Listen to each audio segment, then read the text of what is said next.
Ladies and gentlemen, welcome back to another episode of Just Another Talk.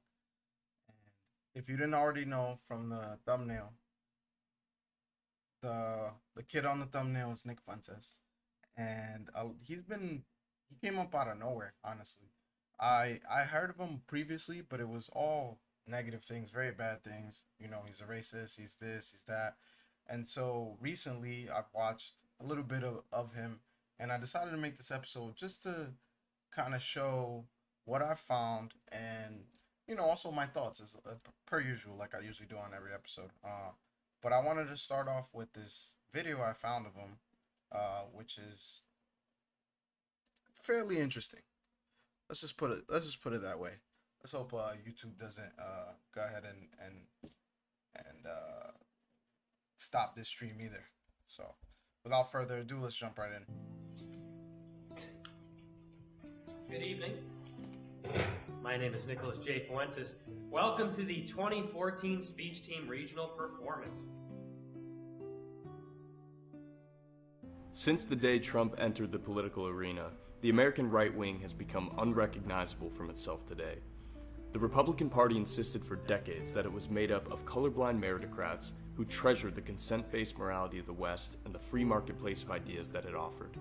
But it's since faced a crisis of performative contradictions.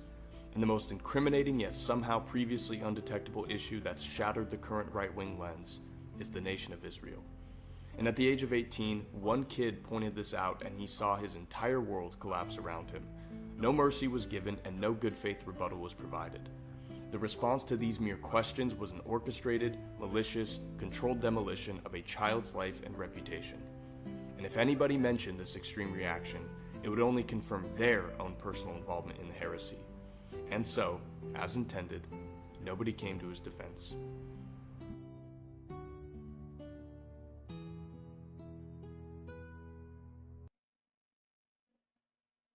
Nicholas Joseph Fuentes was born on August 18, 1998, to a middle-class Catholic family outside of Chicago. He's described himself as always having been interested in politics, and that he used to be a typical right-wing Republican with neocon and libertarian sensibilities. Until the Trump era began. Another Republican joining the race, but this one like no other, Donald Trump. And so it began. Once he graduated from Lyons Township High, Nick went on to Boston University, where he became known as a prominent Trump supporter during a time when open support for the soon-to-be president was basically social suicide. But Nick's entry into the political sphere really came when he debated the senior and president of the BU student government during his freshman year. After participating in a video put on by Boston University called Who I'll Be Voting For, Nick stated his intention to vote for Trump, which then instigated the debate. The original video has since been taken down by the school. Even Nick was still under the spell of the neocons back then. As he told the crowd, "It has nothing to do with race, everything to do with culture. Asia has taken our culture and done well for themselves. The Middle East, not so much." Even though his performance wasn't publicized in any meaningful mainstream way, it grabbed the attention of some of the right-wing outlets that were desperate to recruit the Gen Z youth. The Daily Wire and other relevant figures had identified him as a soon-to-be star with enormous potential. So I did something on the campus. I debated the class president or whatever. It's a long story how it got going, and that's how I actually met Cassie Dillon. She live streamed it on Periscope, and she told me after the fact, she said, Ben Shapiro watched it, and I told him he needs to take you under his wing. Nick now seemed happy with the trajectory he was on. He started hosting a show on the Right Side Broadcasting Network, which he called America First. And even though it received little attention, he trudged along as he was inducted into the media world of the right wing. And as Trump continued to initiate the political revolution that was to come, Nick noticed an exception to the tenets of the new right-wing movement.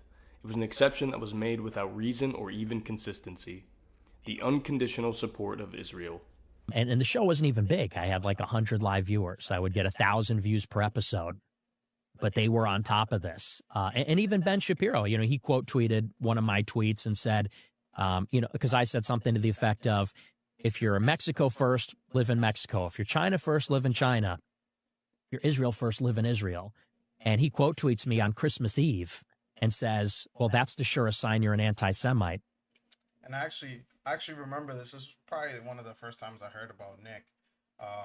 And even just just in that time frame, like to talk about what it was like then, is like Trump's gonna run for president. Like, is this guy who's a billionaire, building buildings in New York and had, all these business dealings, was really running for president, and this kid was supporting him. And a lot of the notion was that he was racist. Like, he didn't like black people. And judging obviously by the statement he just said, you would think, oh, okay, this guy's horrible.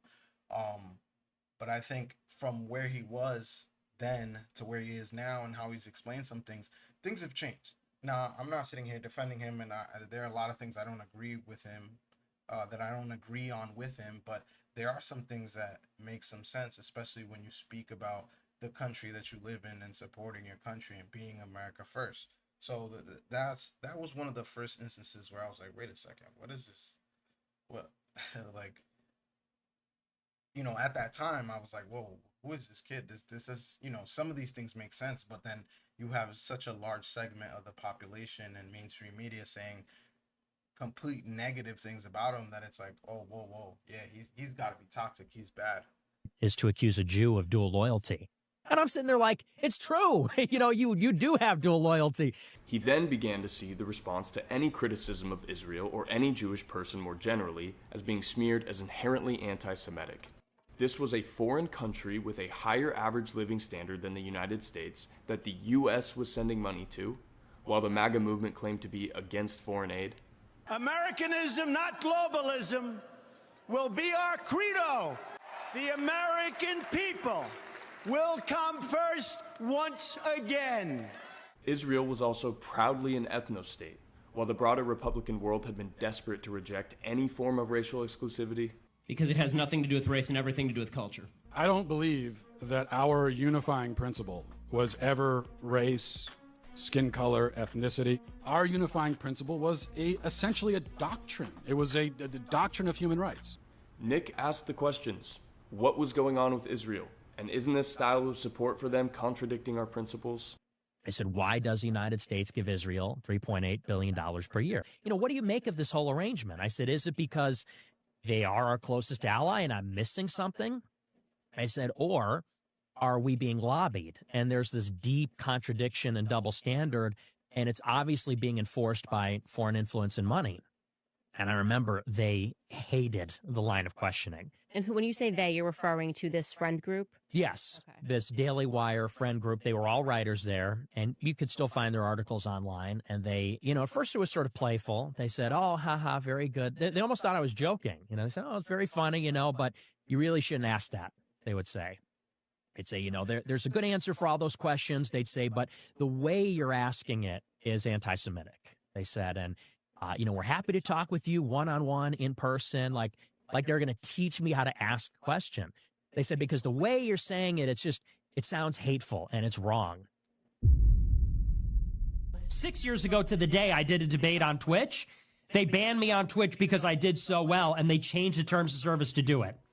Banned on YouTube, banned on Twitch, banned on PayPal, banned on Stripe, banned from Bank of America, banned from Chase Bank, banned from U.S. Bank, banned from Airbnb, banned from Delta Airlines, banned from CPAC, banned from Email Octopus, Authorize.net, banned from DLive, banned from Instagram, Facebook.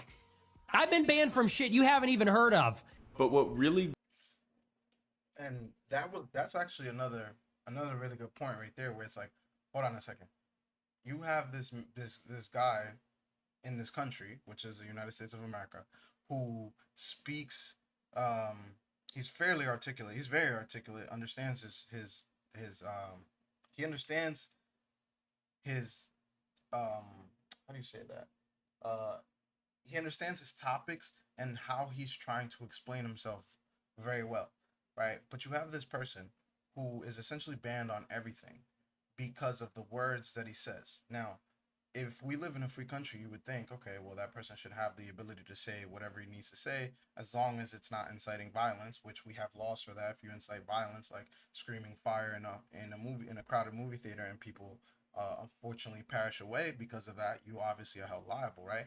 Well, if he's not doing that, what would be the issue to let him speak? I'm of the camp where even if you have a bad idea or you're thinking things that are completely irrational, the best way to weed these things out is to expose it to light, kind of like bacteria or really anything else in the world, where once it's exposed to light and people can see what someone is, how someone is thinking and how they came across to this thinking point, it would immediately cancel itself out, and you would have enough people speaking out about something that would completely change the perspective of what he's speaking about. But instead, he was completely and totally banned, which is, and it's just a weird thing to do when the person's not breaking any laws. So that's another thing that really made me even want to do this. It's kind of the same thing as the Andrew Tate situation, where he was banned off of everything because of the way he was speaking and the things he was saying, when in all true reality, I think what happened is it's kind of like the Alex Jones syndrome, right? Where you are so in depth into one topic that because you know so much about this topic, you almost become in a way kind of insane about the topic. So you are a bit more dramatic, you are a bit more loose-lipped, you are you bring a different level of of aggressiveness about the topic that scares the people who are about this topic, right? Or that scares the people that the topic is about, and then you have the misinterpretation of it, right? And just like Alex Jones, which is why I think it's kind of like the Alex Jones syndrome.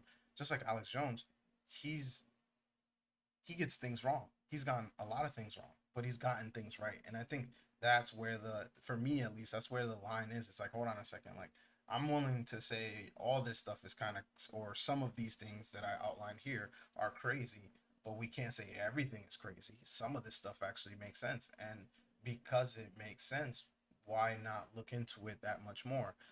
Of course, as long as it's not hurting anybody or inciting violence, which again, uh, I don't agree with a lot of things he says, but the Nick Fuentes of 2025 is a lot different than the Nick Fuentes of, 2016 through maybe even 2020. I would say 2021.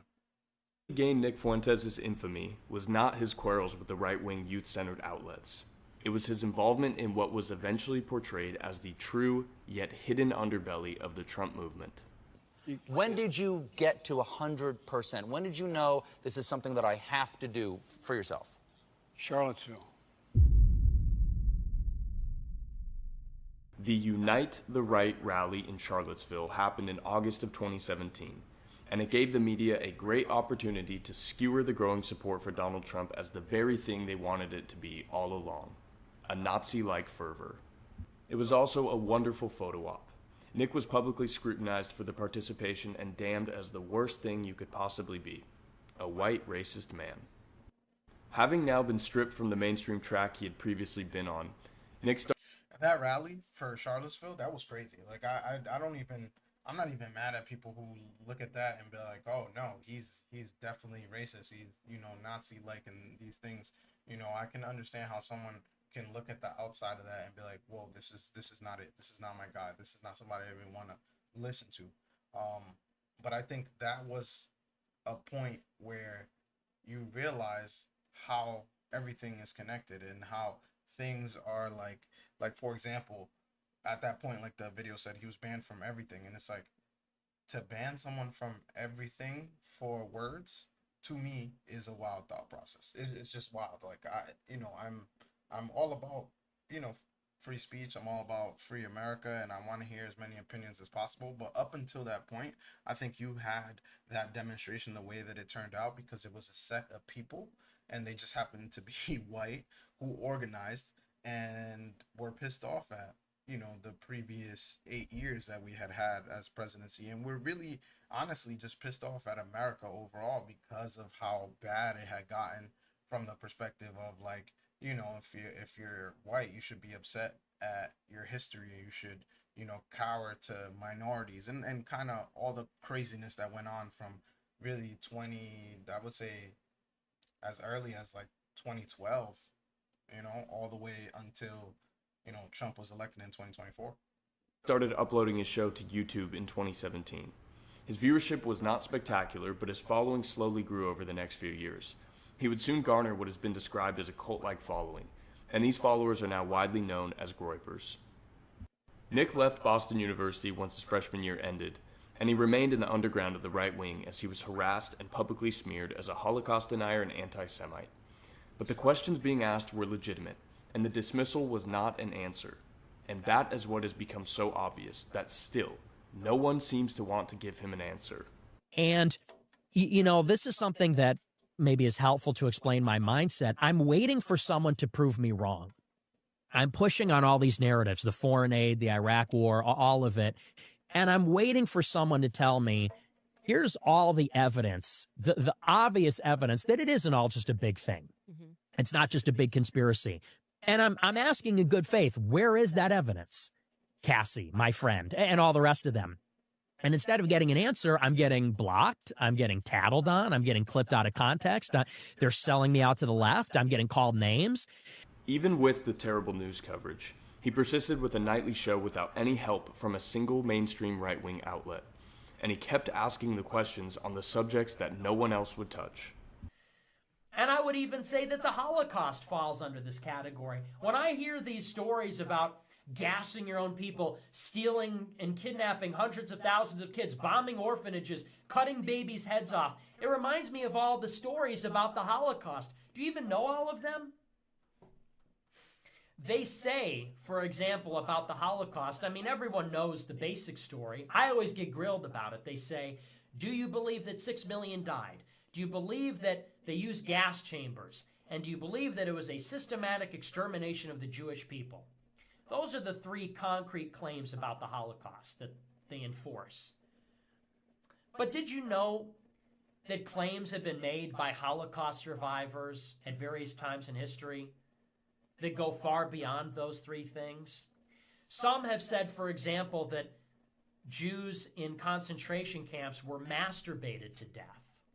That's wild. That Nazi scientists were experimenting on them with masturbation machines, and they were masturbating them to death. See, and this is a perfect example of some of the things that I say, where you have these people who go down this rabbit hole so far down that they say something like this, and even if, let's just say for a moment, that's true. There are some people who were in the Holocaust who said that. Are we going to make the Holocaust about that? Are we then going to discount some of the terrible things that happened during that period of time? And I'm pretty sure I've heard him say that he doesn't believe that 6 million people were killed during that time. And again, that's another contentious point that I would even go as far as saying, okay, let's just say for a moment that's true. Why do we need to focus on the number? It happened. Why not focus on other things? Or why not, if you're gonna believe something like that, is it necessary for you to bring it to light in the way that you do?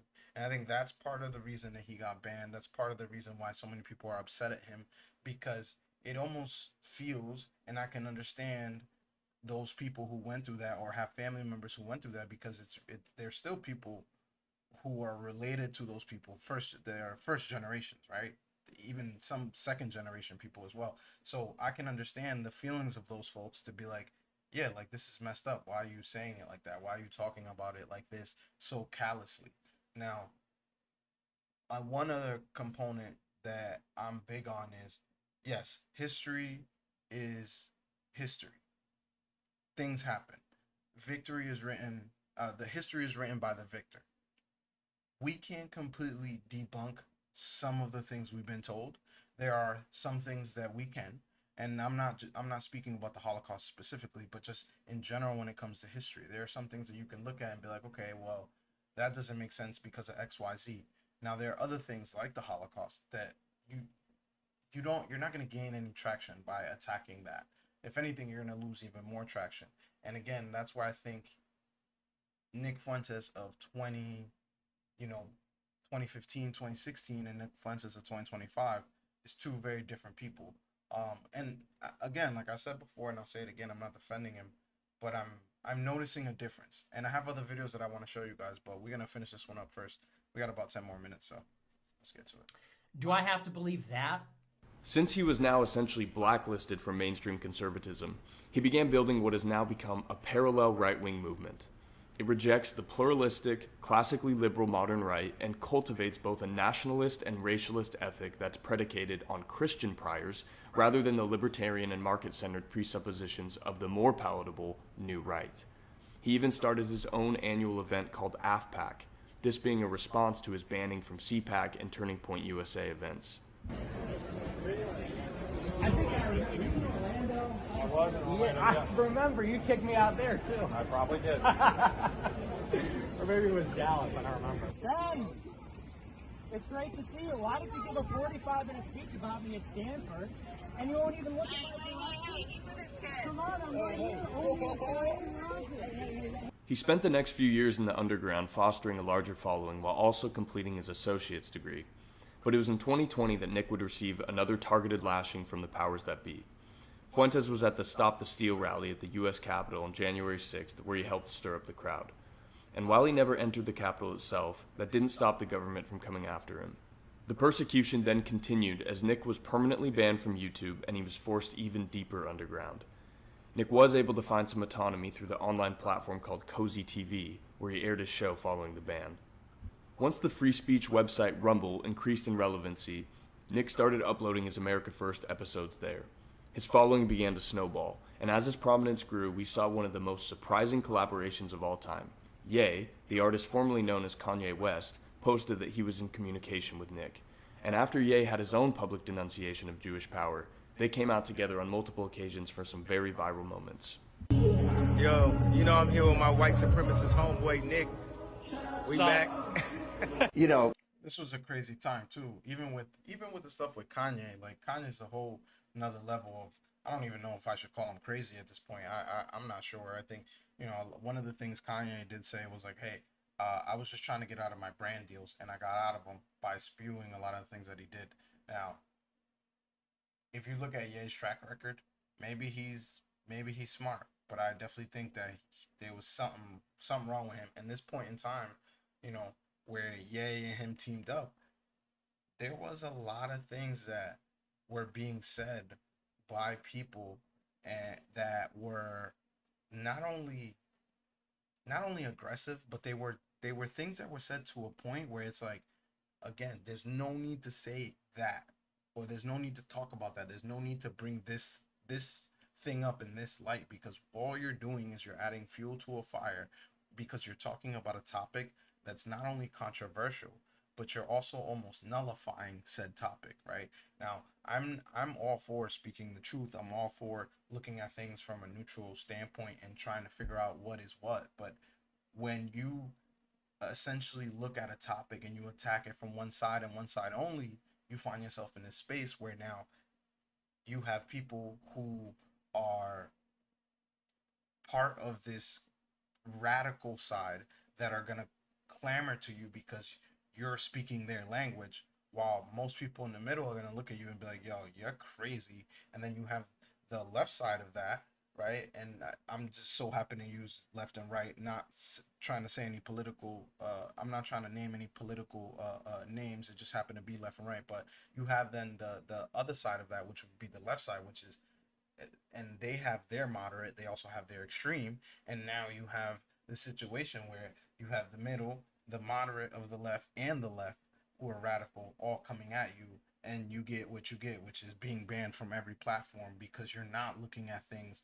from a perspective that you could easily explain your opinion, right? Even if people don't like your opinion, that's all right. But as long as you can explain how you got there, it's a lot better than just being radical about it. Blacks are overrepresented in violent crime. But when you meet an individual black person, you don't apply that. You start with a fresh slate every time you meet someone. Do you do that with Jews? Nope. That's wild. In 2022, a dinner took place. That's wild. Like, you can't, even if that was a joke, that's not the way to joke. And that's a perfect example of what I'm trying to say. Between Ye, Nick, and Donald Trump at Mar-a-Lago. Nick was only 24 years old at the time, and he was yet again smeared as being worse than the devil. Meeting of the mindless at Mar-a-Lago. We learned on Friday that Trump had dinner with Kanye West and a white supremacist / Holocaust denier named Nick Fuentes. After Elon Musk's purchase of Twitter following his insistence that he was a champion of free speech, he reluctantly allowed Nick back onto Twitter, now called X. Through the freedom that Rumble provided and this new access to X, Nick's relevance and popularity skyrocketed. His infamy had grown to such a degree that he was even made the target of an assassination attempt in December of 2024. And it's curious to notice just how little coverage or support he received in response to it. Throughout the many years filled with smears and exclusion, there has still not been a single mainstream right-wing figure who has consistently defended Nick from the start. Even Tucker Carlson recently moved from ignoring to now mocking him, and he still refuses to have him on. Nick Fuentes, this child, this weird little gay kid in his basement in Chicago. Nick's posts on X responding to mainstream conservatives like Charlie Kirk get enormous engagement and almost always ratio the original poster in a matter of minutes. But these figures still go through whatever lengths they can to pretend he doesn't exist, while they shamelessly announce their undying support of free speech. It's an inexcusable performative contradiction. I say, if you truly believe in open debate in the marketplace of ideas, will you ever be willing to debate Nick Fuentes, or will you wait until his movement forces you to adopt his talking points, as we've seen already? You know, it's funny. I personally do not give a platform to bad faith actors. But now in mid-2025, we see clips of Nick being played on CNN and other left-wing outlets, and he's treated as a legitimate spokesman on the right. Now, this may be for the utility of bashing Trump's base, or showing Nick's humor as being indicative of extremism. But regardless, this is clearly a much different landscape than when the young Fuentes was relegated to cozy TV. And this ascension to now being taken as a serious commentator strikes me as the political equivalent of when Nirvana went mainstream. Nick didn't go to the mainstream came to him. And the event which is the most blatant evidence of Nick's influence on the actual mainstream culture is the song and video released by Ye, Hail Hitler. And without Nick's early involvement in the Jewish question, I can guarantee the culture would not be where it is today. But what is truly inexcusable is the refusal to answer the questions being asked in good faith. The right wing claims to be opposed to censorship. They say they are free speech absolutists. They proudly announce their side is a free marketplace of ideas, except for when it comes to one particular country with one particular ethnicity. But what fails to be addressed is the fact that if Nick's political propositions are true, the implications are not just catastrophic to the post-war liberal order consensus, but to all political models more generally. And the main fundamental argument which all things seem to flow from is that there are genetic, inherent differences between the races, which results in the disparities we see in racial performance outcomes, intelligence, and general behavior patterns. Because if this is true, and it continues to be denied integration into our political models, then we can assure ourselves that a dreary fate for our society has officially been secured. Because if the original diagnosis is not correct, then the prescription by definition can never be correct. And the mainstream Jewish-funded right-wing forces won't even give an answer to try and refute the conclusions drawn by Nick. There's a deep tendency to consider something as truthful only when it is sourced from an individual or an institution we respect.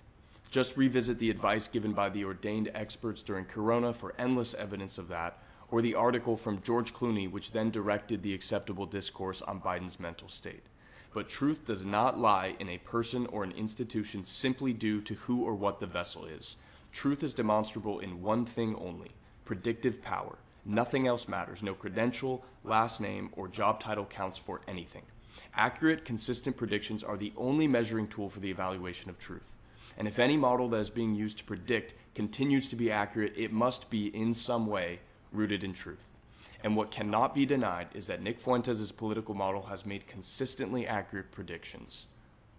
Israel benefits from the attack by Hamas because now they get to solve the Gaza question finally. Now they get to go in and kill them all and ethnically cleanse this region. In doing so, they know they're provoking and basically an unavoidable retaliation. There's an unavoidable reciprocal attack by these Iranian militias against Israel. And all that does is give Israel an excuse to do what they always wanted to do, which is to bomb Iran's centrifuges, which is their nuclear program. And if they do that, then Iran is in a war with Israel, and then they draw the United States into a war with Iran. And they get the crown jewel, what they always wanted, which is an end to the regime in Syria and an end to the regime in Iran. And that seems to be the big play that Israel is making. People say, well, if Trump gets... And that's a big assumption. That points again to what I was saying before, where it's like you're making these large, outlandish kind of thought processes that, hey, maybe you're right, maybe you're correct, but you're speaking from a place of opinion versus using the information that's available to us to say, hey, this is exactly why this is happening, right? A lot of people right now are criticizing Israel, are talking about the Jewish people, are really looking, and it's really just a certain side of people that are doing that. But there's a lot of noise about Israel and how it's controlling America, and how, you know, APAC is a part of this, and there's so many of our politicians that are, you know, have money donated to them from uh Israel. And there's a controlling aspect of overall American, uh the American democratic system, right? Same thing with the stuff said about Hollywood, and you know, the gatekeepers of Hollywood are mostly Jewish, and there are jokes that are made about that. We don't have any specific evidence. Now, are there things that you could tie together that lead you to this supposition? Of course, there are. Now, could you connect dots that aren't meant to be connected? Yes, that's also a part of it. And that's where I think the neutrality and the logical perspective would come in and would benefit him a lot more if he just took a moment. And, you know, you can make those outlandish claims about the things that you can prove, but you can't make outlandish claims about things you can't prove. And I think that's his biggest issue. It's elected, he'll be better on tech censorship. Trump is implying he'll use the government to crack down on so-called anti-Semitism on the internet. That's what Republicans are doing right now. That's what all the Zionist donors are complaining about, is the anti-Semitism on TikTok and X. So I'm actually less confident that Trump will allow us to have our free speech than we would under a Democratic administration. I said that before you came on. I said, listen, I have guests on that are consistently right. You can disagree with overall your views or whatever, but you've been dead on. So my North Star is who's the most accurate. That's what I have on. So you did predict all this, which makes me physically ill. So what? Look at the crystal ball, Nick Fuentes. What is going to happen, and then what do we do? And if his predictions continue to be correct, what would this imply about his other beliefs? Given no credible challenges are offered, and instead we've seen desperate smearing and censorship, it seems to be very obvious what the implications are. Something must not be right with the program's societal worldview. And what Nick Fuentes is calling out appears to be pressing on the very things that expose the lies that this consensus is based on. But despite this struggle, what we do know for sure is that the lies cannot prevail. The truth will win out.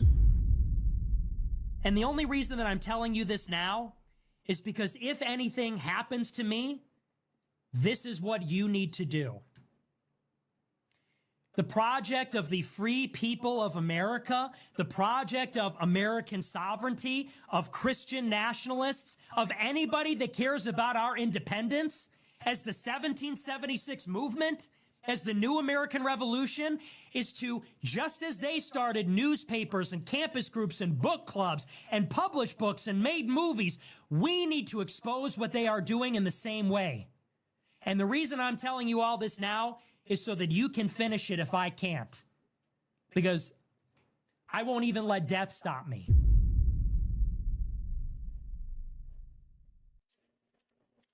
Yeah, that was an interesting clip about him. I'm not gonna lie. I definitely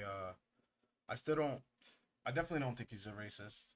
I don't think he's anti-Semitic. I don't think that, you know, he hates minorities, right?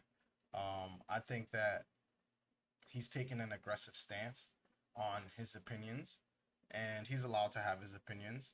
And some of his opinions are wild. Some of them, no matter how wild they've been, some of them have been actually true, and they've come out to be facts. So you do got to give credit where credit is due, and I definitely do that here on the channel, whether I like somebody or not. But I think he'd benefit from being less aggressive.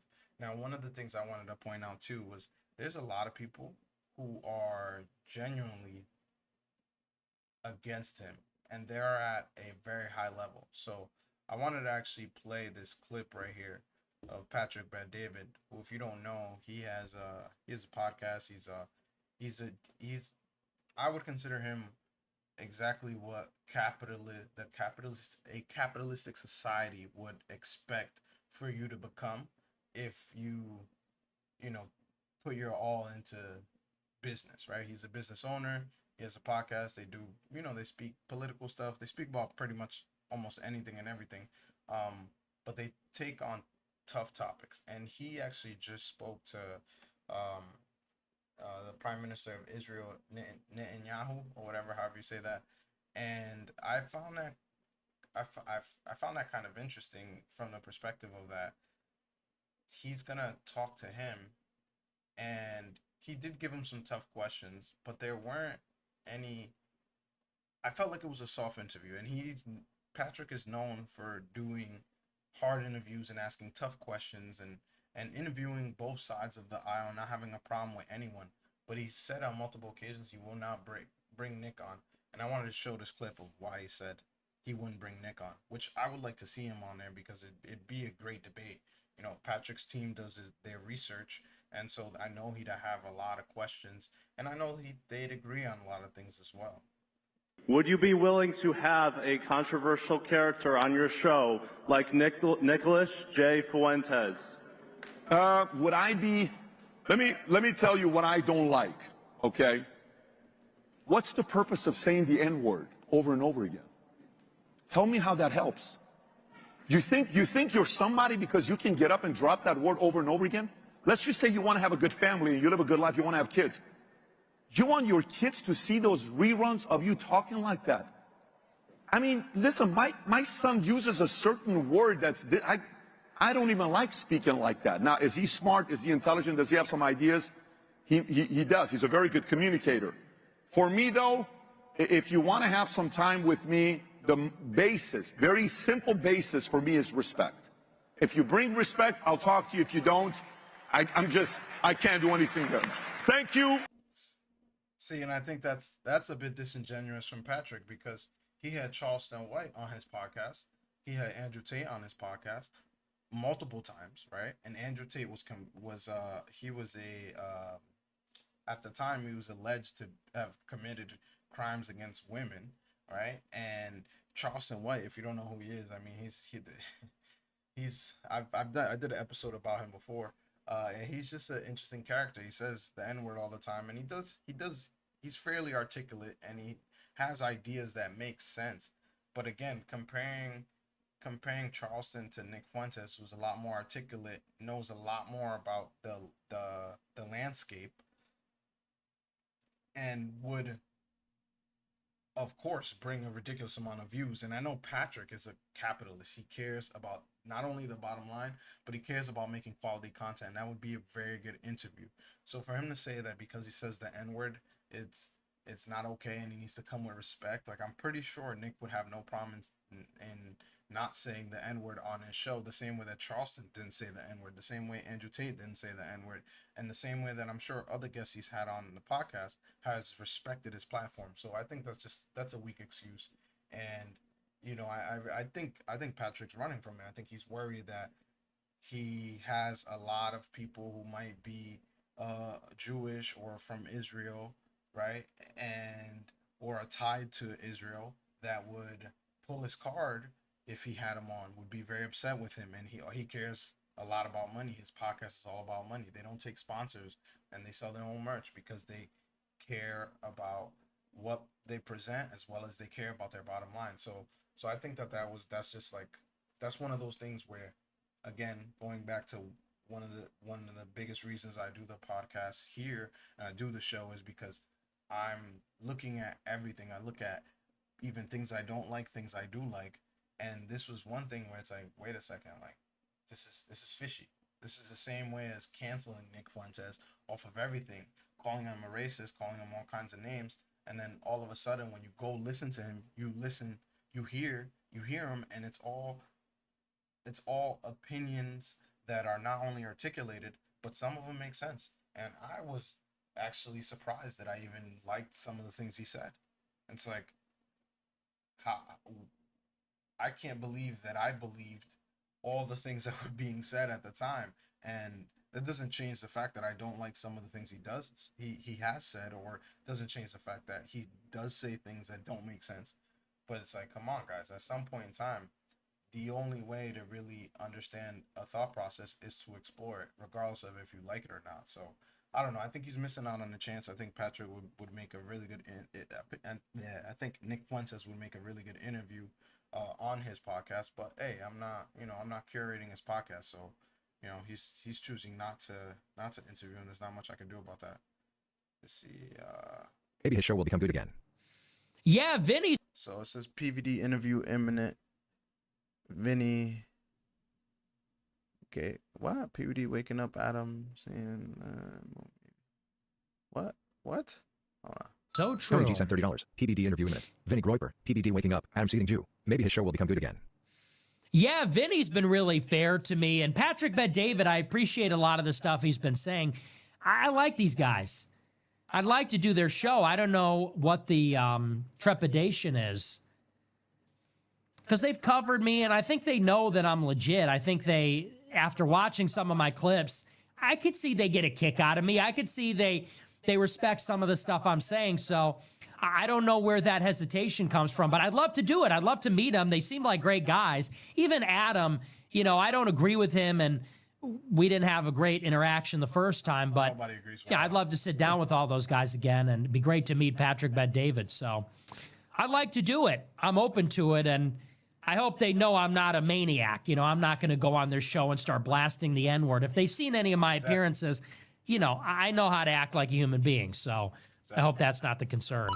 And even when he did use the N-word, he was speaking about directly, and I won't play the clip because I don't want to get censored on YouTube, but he was just saying, are there any real N-words left, right? And he talks about how a lot of these people who have attacked him have these sketchy ties and these sketchy things that you're like, hold on a second, this doesn't make sense. Like, Tucker Carlson called them out and said he was a Fed. It's like, which I even found weird, because Tucker Carlson's dad was in the CIA. Tucker tried to go and join the CIA. So, and these are all things that you look at, and it's like Tucker married into a family that is extremely wealthy, and he pretends to be this guy who understands the regular Joe American, and he mainly, I would think his audience is mostly white folks, but I do listen to Tucker, and I listen to a lot of people that I don't agree with. I don't agree with everything Tucker says, but once he started blasting Nick, I looked at it like, wait a second, you're talking from a perspective that you don't really know much about. You're not disenfranchised with the country.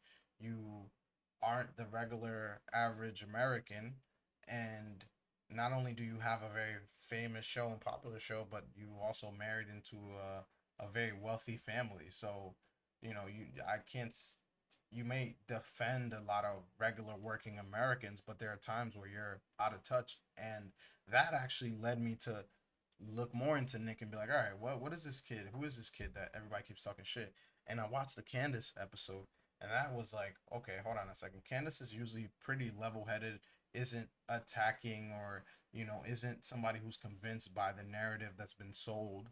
She usually has her own ideas and her own thought processes, but she kept hammering away with the Dave Smith thing. She kept hammering away at him being anti-Semitic, and so even that made me think, like, hold on a second, like, why Candace, of all people, who's defending Harvey Weinstein, and it did a, I don't know, like a 6-7 part documentary on how the wife of the president of France is not a woman but is a man, Brigitte Macron, which is crazy. I watched that too. That's insane. But again, like, this is somebody who's always been thorough in her research, but then approaches Nick from a hostile perspective. And so these are some of the things that made me look at him. And then I've seen him talk to people about his ideas and articulate them in a way that it's like, okay, I can understand why you're a nationalist. I wouldn't even call him a white nationalist. I would call him America first. He doesn't hate any specific group of people. He wants America to be better than it is right now. And, you know, as someone who's born here and lives here, I can understand that sentiment. Now, we may not agree on how to get there, but we can agree on a lot of things. And I think a lot of people would agree on a lot of things, which is mainly one of the reasons that I even decided to make this episode. So I want to show one other video. And this one's actually, this was a live stream that I watched. It was Aiden Ross, Nico, Charleston White, and this girl, I don't know who she is, and then Nick Fuentes. And this part is just, I don't want to play too much of it because they do get into some kind of crazy topics. And again, I don't want to be censored on YouTube. But this part right here is it's kind of comical. So I'll play it for you guys. What kind of show you do? It's a news commentary show. Liberal or conservative? Very well, it's really neither. It's really patriotic. It's America first. It's Christian. Well, I like it already. Yeah, I like it already. Yeah, you like him? He's cool, bro. He's cool. Yeah, I just wanted to see. I like him already. Yeah, he all right with me. That's my nigga. Yeah, let's cool. Go. Let's go. See, and again, that's just a short clip. Obviously, they say a lot of things in the episode, but I think his description of what his show is, to me, was important. Now, I haven't watched many episodes of his show, and I'm going to play a clip from his show that I actually agree with him on. But he said it. He's not liberal or conservative. It's a patriotic show about America first. I think most countries in this world are their country first. China is China first. Russia is Russia first. Why can't America be America first? I don't see the problem with that. You know, even if you have some kind of aggressive ideas, that's okay. Everyone has different ideas. Now, to shun out these ideas or to even go as far as saying no, we have to include everyone. We have to do this. We have to do that. And by this and that, I mean things that aren't benefiting Americans and American citizens as being part of this country. Why not? Why don't we have things that benefit us first? Then we can go out and help as many people as we need to or want to or can, right? It's this suicidal empathy that I honestly have a problem with, and that's usually where my problems start with a lot of things, and one of the reasons I even started doing this channel. So this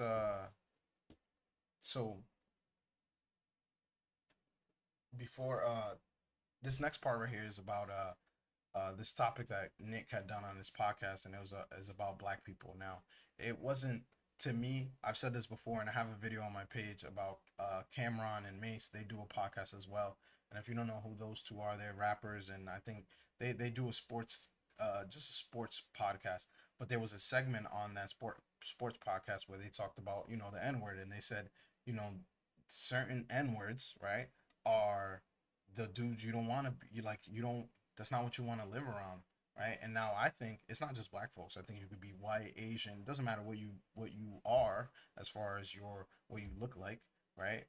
I think you could be that if you're ignorant, if you're stuck in your ways, if you're refusing to learn from your environment, if you're refusing to get better, or if you're committing crimes. Like, at the end of the day, that's just what it is. And so he really articulates this point in this video, and I wanted to play it and kind of react a little bit to it because it goes to exactly what I was saying about him, where when he wants to articulate himself, I mean, he's always articulate, but when he wants to really show a side or speak about a topic that you can speak an opinion but it's still speaking on facts, this is how you would do it. I know a lot of black people see this and they go, man, why are you always talking about black people, this and that? Because there just needs to be some shame here. Well, there's a few reasons. First, white people are every single bit justified in being racist. Every single bit justified, to the extent that that means going out of your way to avoid black people when you see them. Every bit justified. And you want to know why? Because we see what happens. And nobody is under any obligation due to liberal ideology to put themselves in harm's way. If you're a white person and you're going to work or going to the ball game or going to the city at night, you don't want to enter into the terror dome where you're suddenly in a sudden death match. You're like in the gulag in Call of Duty fighting for your life all of a sudden because you got on the wrong train car. Because a car full of black people pulled up on you by the bus stop. You turn and you walk the other way. You avoid their neighborhoods. You avoid going out on Memorial Day or Labor Day weekend at night in certain places. When you see them, you start walking in the other direction. And we are every bit justified because we see what's going on and we don't want to die. It's that simple. That's pattern recognition. That's not racism. That's pattern recognition. That's one. And two, I really hope, because I'm rooting for black people, like I'm rooting for humanity. I'm rooting for everybody to be safe and to be healthy and to be happy. I really hope that somewhere out there, although I'm not optimistic, black people are starting to develop some sense of self-awareness. Where's the shame? Aren't you people ashamed? When I see these clips of the graduation ceremonies where they're twerking on stage and dancing, when I see these videos of the black cheerleaders on the basketball court brawling it out, when I see the Carmelo Anthony, and not only that, but then they raise $500,000 for him and then they get a public defender. When I see that video of a black security guard rifling through the pockets of an unconscious white guy that got his ass kicked, and the list goes on and on and on. You have to ask the black people that are normally so proud, and with the chip on their shoulder, aren't you ashamed? See, and this is one of those, again, this is one of those topics that is very sensitive. And I don't agree with him as far as the racist part. Like, you know, you're not justified in being racist because some people or one part of a class of people do dumb shit. That's just an ignorant way to look at it. Now, he also did say, oh, well, I understand that it's not all black folks. I think this topic is not only sensitive, but it's tricky because due to social media and the news and how things are covered, you see more negative things. And unfortunately, a lot of those negative things are coming out of the black community. And so I think he needs to articulate that. He needs to articulate the fact that, hey, I don't think it's everybody, but when it is the people I'm talking about, it's bad, and we need to figure out a way to fix it. And I'm completely on board with that aspect of things because unfortunately, there are some black people who just do dumb shit. It is what it is. All right, you can call them hillbillies, you know, call them the N-word, whatever. Like, I don't really care. That doesn't bother me at all. But I can understand the sentiment and the thought process of certain people looking at the community and being like, I don't want to drive through that community. I want to avoid these streets. I want to avoid certain days, you know, out of the year and not be caught at, you know, certain concerts because of XYZ. Because unfortunately, it is true. Some of it is true. The shame part is important. I think we've removed shame from society, so there's a lot of things going on where people are like, well, that's just my culture. That's just who I am. I'm living my truth. I think we need to figure out as a culture how to be better and how not to allow the small minority, which is really just like 1%, who are committing most of the crimes and the issues, and we don't glorify that. I think it starts with our music, it starts with our shows, it starts with who we prop up, who our heroes are, you know. And again, it has to come from us before it can come from anyone else. And I think that's why he caught a lot of flack for this video, even though there were a lot of videos talking about this, saying like, yeah, this is true. It's like, it's true. And it sucks because then I go outside and, you know, until someone talks to me, they don't know if I'm like part of that small set of culture that is stupid and ignorant and just angry at everything and not willing, not and unable to articulate themselves when they come across a problem or someone has an issue with them. Are you not ashamed when you see these things? Are there any black people that see this and have the slightest lick of self-awareness, of common sense, of decency to say, are you not ashamed to see these scenes play out over and over again? Plenty of us. Where's the accountability? And this is where that word fatigue comes in. We're just tired of seeing it. You see these clips and you know every race of person, maybe except for most blacks, white, Chinese, Indian, Hispanic, and even liberals see these clips and they say, are you surprised? They shake their heads. They say, yep. Usual suspects. That's unfortunate. They say, yep, that's about right. But it's kind of true. Are you not ashamed? And when are black people going to turn that around? I'm so sick of, and I think all of society is sick of, hearing about all these excuses. And even the conservative blacks will give them, like Jason Whitlock is a perfect example. When I gave a similar monologue about Austin Metcalf and Carmelo Anthony, Jason Whitlock, who's a black conservative at the Blaze, said that this is a demonic sentiment. He said the problem is a lack of Christianity or something or other. The problem is a lack of accountability. See, and even that, I think Jason Whitlock is another dude. He says he has a lot of crazy opinions sometimes and says some wild shit, but part of that is it's kind of true. Like there's no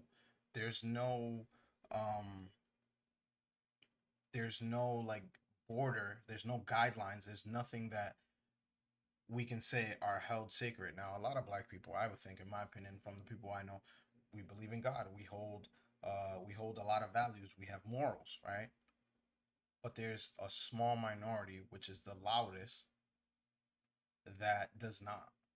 And that is a part of, I think, the problem in America today. And it doesn't have to be necessarily religion that has to fill that void. I would just say the moral side of it, where it's like, no, it's kind of like the idea of I'm living my truth. Like, no, there's an objective truth. There's an objective reality. And the moment you detach from that, the moment you remove yourself from that objective reality, you now are living in a world that doesn't make sense and then allows you to do things that are counterproductive to the growth of not only your community, your culture, but the people around you. And I think that that's something that needs to be spoken about, and it needs to be spoken about from a perspective of understanding and logic, not just this demeaning sense, which I don't think he's being demeaning because he's speaking truth to power. But the problem is that people are going to take it, twist it, and then try to say he's racist. Look at this white guy talking about us like that. Like, no, he's right from the perspective of there are some dumb mother effers out there who doing dumb shit, and it's unfortunate. How do we fix that? And I think a lot of black people hide behind these various things, whether it's the liberals that say it's slavery and racism, or it's the conservatives, and they blame it on welfare, hip hop, or the Great Society. It starts with you. It starts with every individual black person making choices, like we all do. Who's raising these fucking people? Who's raising these people? It's other black people. It's baby mamas and baby daddies.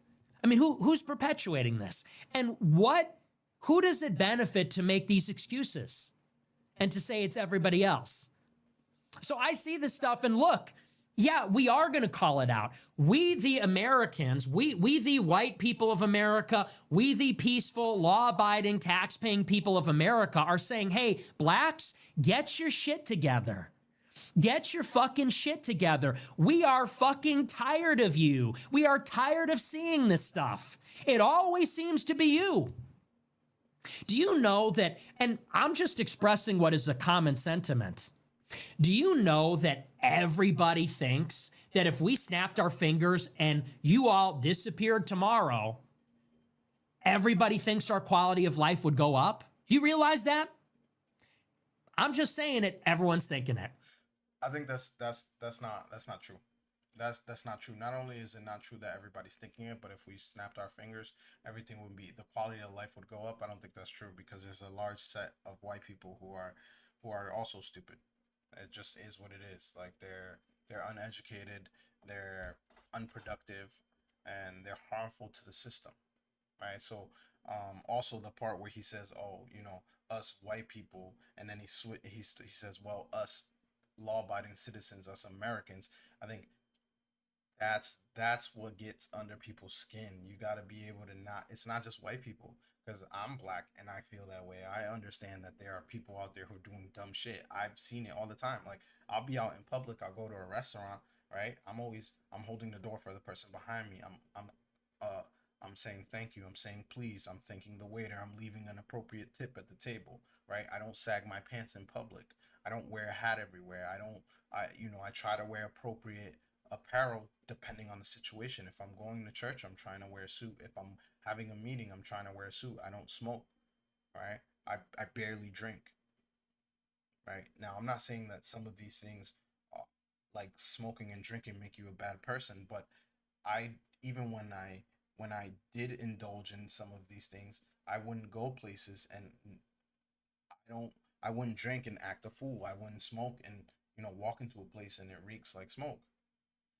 There are some things that some people do out of a sect of people, but that doesn't mean that all those people do that. And that is the problem when people talk about black folks, more specifically Nick in this situation. When he talks about black people, that's just not the way to do it.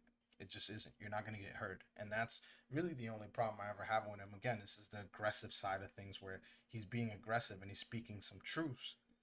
But unfortunately, he's adding things that when you're speaking to someone and you're telling them the truth, you can't just speak to them in any kind of manner. You have to be able to come to them in a place where they're going to understand it, even if you're speaking the truth, because it's going to do nothing but enrage that set of people, and then you shut them out. When we think of what's wrong with Chicago, it's like utopia. Chicago's like a utopia. Beautiful riverfront, beautiful lakefront, concerts in the park, ball games in the park, beautiful architecture, the best food. You know what the one problem is with Chicago that's driving the businesses out of the Magnificent Mile? You know what the one problem is that's making the public transit unusable? You know what the one problem is that's driving richer residents from the city? Democratic elected officials. It's the crime. It's the chaos. It's the violence. The policies. And you know what demographic is almost exclusively responsible for it? It's you. It's black people. Everyone's thinking that. Everyone's fucking sick of it. He's not wrong. And the way that society is going, stuff is too expensive. Wages are too low. Housing is too expensive. We work too hard to then spend our hard-earned money to go to Lollapalooza, spend our hard-earned money for a fun weekend in the city. God knows how expensive it is to eat out nowadays or to take an Uber. And then to constantly have to be worrying about this. God knows how expensive it is to afford to live in a nice city like New York or Chicago. And then to have to put up with that. People are, I think, now too broke to be woke. People are too broke, work too hard to be dealing with this kind of stuff and hear BLM and to hear these excuses about slavery and racism and the white privilege. It's enough. So the shame will continue. The shaming of the black community in America will continue until it improves. Yes, we will shake our heads. We will exchange that knowing glance. We will make that face. We will comment. Well. We will name and shame. We will turn and walk away. We will move to neighborhoods where you are not until it improves. And you can deal with each other. Brandon Johnson and the teachers union and all these fucking thugs and opportunists, Jason Whitlock, all the wokesters, everyone making excuses. You can all live in Wakanda. You can keep all that black excellence for yourself. We're good. And you know what? I'm rooting for you. I'm praying for you. I hope you figure it out for your sake, for our sake, but we're done. And how long before a U.S. presidential candidate gets up and identifies the problem? Because the second that candidate comes up, that person's going to win in a landslide. Because we're sick of it. We want our lives back. We want our cities back. We don't want to feel anxious all the time. We don't want to feel afraid all the time. And like, I could see how a lot of people who immediately run towards, oh, see, look, soon as there's see what he said, as soon as there's a president who understands this, what does that mean? Is he gonna he's gonna send all black people back to Africa? Is he gonna throw us all in jail? Blah, blah, blah, blah. No, he's talking about the people who commit the crime. And that's I think, that distinction is important to understand. It's not just that he's saying that there's going to be a president who's going to be racist, because I know that's how it's translated immediately. That's not what he's trying to say. The point is that when there is a president who understands that there's a lot of people breaking the law in these cities and just overall, and they just also happen to be black, the hammer is going to come down, and everyone breaking a law or anyone within the vicinity or protecting these people who are doing that is going to go down as well. Perfect example of that is Bukele in El Salvador. Look at what he did. And one of the main things he said was, we rounded everybody up who were criminals and gang members and committing crimes. And some of the people who got rounded up were family members and people who just were okay with the activities going on, even if they maybe were not participating in them themselves. And now that's not verbatim, but that's basically what he said. And so, again, being able to articulate that is a very important part, which, judging by everything he said, which there's only been a few things that I'm like, bro, you can't say that. Like, that's not, or that's not accurate, right? Removing those things and just leaving the rest of it, I completely understand his sentiment. I completely understand the sentiment of people who see black folks and are like, well, or who put in the comments, we know, or we know who does this. We know what culture this is. Or if you were just to play audio of something going down, then someone would be like, well, black folks, what do you expect? So I can completely understand that sentiment, and I think that us as a culture have to understand that, and we all got to be better. We got to hold our people around us accountable, and we also got to be better for the youth and this younger generation, as well as for ourselves. Like, I don't know about y'all, but I am definitely embarrassed of what the culture has become. We don't want to live in fear that we're going to wake up and someone's going to steal our car, and then we might get in trouble. The Kia boys. If we respond in the wrong way. Or we're going to be on a subway and get a knife pulled on us, and we're going to get ordered to the ground. Right. For defending ourselves. Daniel Penny. It's insane. It's utterly insane, and we all know what's going on. So I saw this Raja Jackson thing, and whatever. I mean, it's live streaming, it's professional wrestling. Who knows what's real and what's fake? The reason that it provoked this response is because we've seen the scene. We've seen it before 1 million times, and it's infuriating. And as I said, it's not just the violence. It's this almost pathological, evil, anti-human cruelty, disregard for human life, malevolence. And then listen, people get in altercations, people get in fights. Sometimes there's violence. It is what it is. We all know this is what they do. They attack in packs. They stomp the head. That's what they go for. And it's fucking evil. And that needs to be called out. It needs to be called out by the black people. And if black people want to be loud and proud, they want to be talking about the black community, you must be equally loud in your condemnation of this kind of stuff than you are in your praise when it's the positive things. You can't have it. It's not a one-way street when it comes to that sort of thing. So, reason. Yeah. Yeah, I agree completely in that last part, and I'll end the video there. But I completely agree. We can't just be loud and proud when we do great things, but then quiet when we see these negative things or we see these situations where it's like immediately, oh, what did JoJo do? Oh, JoJo shot 4 people and by accident hit a kid as well. You know, who's 4 years old playing in his backyard, but it's free JoJo. No, fuck that. JoJo needs to rot in jail. Okay, like get out of here. Or any other situation like, oh, even the Carmelo Anthony situation. He bought a knife in his backpack to school. He was scared for his life, so he pulled the knife out, stabbed the kid in the chest. What happened to fighting? Not condoning that, hey, you should fight, but like what happened to it? Why not just fight? Why not just fight? And then the fact that everything that happened after that, where you had people coming out and saying, and I covered that specifically. I did a video on Austin Metcalf and Carmelo Anthony. You had people coming out and saying, "Oh well, we're sick and tired of white people putting their hands on us. That's what happens." Like, excuse me, what what world are you living in? First off, they're 2 teenage boys. Number one. Number two, why do you have a knife in school? You're a football player, dude. Why do you have a knife? Like, if anything, you of all people as a football player should be able to fight.